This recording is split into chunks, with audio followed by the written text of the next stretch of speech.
সৰ্থেবাৰীৰ মুকুট music একাডেমীৰ চতুৰ্দশ বৰ্ষপূৰ্তি। যোৱা 19 আগষ্টত গীত বাদ্য নৃত্যৰ অনুষ্ঠান মুকুট মিউজিক একাডেমীৰ সফল 14টা বছৰ অতিক্ৰম কৰিলে। উক্ত দিনটো পাৰ্বতী প্ৰসাদ বৰুৱাৰ জন্মদিন উপলক্ষে দিনজোৰা কাৰ্যসূচীৰ কোভিড নিয়ম মানি অনুষ্ঠিত কৰে বিদ্যালয়ৰ ছাত্ৰ-ছাত্ৰীসকলৰ সৈতে।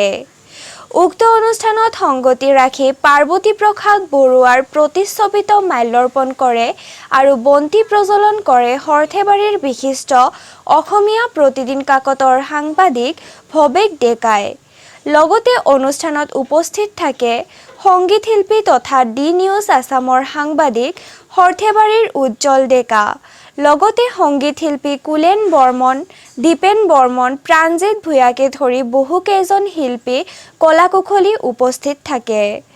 অনুষ্ঠানৰ আৰম্ভণিতে মুকুট মিউজিক একাডেমীত জনলগ্নৰে পৰা জড়িত সৰ্থেবাৰীৰ বিখ্যাত গীটাৰ আৰু তবলা বাদক হীৰেন চৌধুৰীৰ অকাল বিয়োগত শোক প্ৰকাশ কৰে।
চনৰ 19 আগষ্টৰ দিনা সৰ্থেবাৰী বাপুজী নগৰত প্ৰতিষ্ঠা কৰিছিলোঁ আৰু আজি আহি 14 বছৰ পাৰ কৰিলে।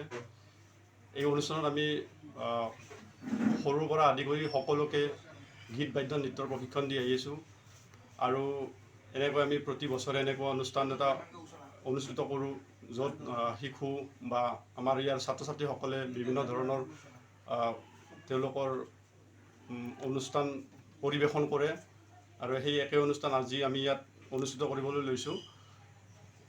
ইয়াতে আমি ইয়াত যিমান ছাত্ৰ ছাত্ৰী আছে তাৰে কিছু সংখ্যকৰ দ্বাৰা আমি আজি অনুষ্ঠানটো চলাই নিম।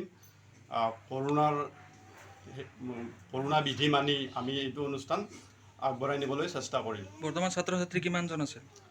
ইয়াতে আমাৰ এতিয়া প্ৰায় 150মান ছাত্ৰ ছাত্ৰী আছে গীত বাদ্য নৃত্য তিনিওটা ধৰি।